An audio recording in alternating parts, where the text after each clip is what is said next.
Hello' everyone, মোৰ channel Rima হোমষ্টাইল কুকিঙলৈ মই সকলোকে স্বাগতম জনাইছোঁ। আশা কৰোঁ আপোনালোকৰ সকলোৰে ভাল, মোৰো ভাল। আৰু আজি মই চিকেনৰ এটা ৰেচিপি লৈ আহিছোঁ। কেনেকুৱা হৈছে আপোনালোকে জনাব। মই বহুত কষ্টৰে ভিডিঅ'বোৰ দিওঁ, আপোনালোকে মোক প্লিজ জনাব। এতিয়া কেৰাহীত অকণমান মিঠাতেল দি দিলোঁ আৰু এতিয়া মই চিকেনত মিঠাতেল আৰু হালধি অকণমান দি ভালদৰে এইখিনি সানি ল'ম।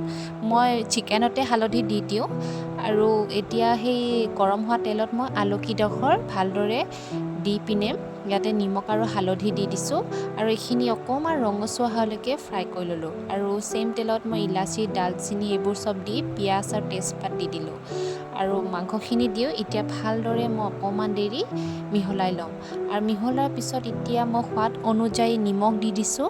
এইখিনি ভালদৰে মই এতিয়া মিহলাৰ পিছত ঢাকনিখন 10 মিনিট সময় ঢাকি দিছোঁ। এতিয়া উঠাই পিনে দেখিছোঁ মোৰ মাংসৰ পৰা অকণমান পানী ওলাই গৈছে আৰু এইখিনি অকণমান দেৰি মই ভাজি লোৱাৰ পিছত ইয়াত এড কৰিছোঁ মই পিচি লোৱা আদা নহৰু আৰু এইখিনি এতিয়া ভালদৰে মই মিহলাই ল'ম। আপোনালোকেও জানে মাংস বনাব, মই তথাপিও এনেই মই কেনেকৈ বনাওঁ সেই ৰেচিপিটো মই দিছোঁ। আৰু ঢাকনিখন পুনৰবাৰ লগাই দিলোঁ। অঁতৰাই পিনে দেখিছোঁ মোৰ মাংসৰ পৰা অকণমান পানী ওলাইছে। মই চিকেনটো সাধাৰণতে পানীতে সিজাব চেষ্টা কৰোঁ আৰু লগতে বনাই থকা সময়ত চাফাও কৰিব লাগে। আৰু এতিয়া মই দি দিছোঁ আলুখিনি যিহেতু ফ্ৰাই কৰি থোৱা আছিলে। এতিয়া ইয়াতে দিছোঁ মই 1 চামুচ জিৰা, ধনিয়া, কাশ্মীৰী ৰেড চিলি পাউডাৰ আৰু অকণমান দিছোঁ, স্পাইচিটো দিছোঁ আৰু অকণমান দেৰি এতিয়া মিহলাই ল'ম। এইখিনি মিহলোৱাৰ পিছত ওচৰৰ পৰা দেখাই দিছোঁ, ইয়াত এনেকুৱা হৈছে আৰু অকণমান দেৰি ইয়াতে ঢাকনিখন লগাই দিলোঁ পুনৰবাৰ। ঢাকনিখন অঁতৰাই এতিয়া মই এটা বিলাহী ইয়াতে কাটি দিছোঁ। বেছি মই মিহি কৰা নাই, এনেকৈ দি দিছোঁ, বিলাহীখিনি সিজি যাব। আৰু এতিয়া এইখিনি ভালদৰে অকণমান দেৰি মই আকৌ মিহলাই ল'ম। মিহলোৱাৰ পিছত ইয়াতে মই আধা কাপমান পানী দিছোঁ।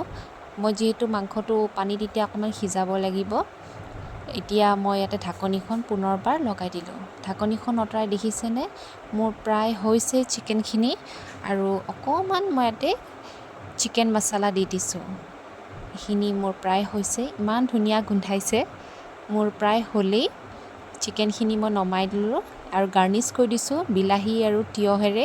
কেনেকুৱা হৈছে আপোনালোকে মোক জনাব। আমি খুবেই ভাল পালোঁ খাই। আজিলৈ এইখিনিত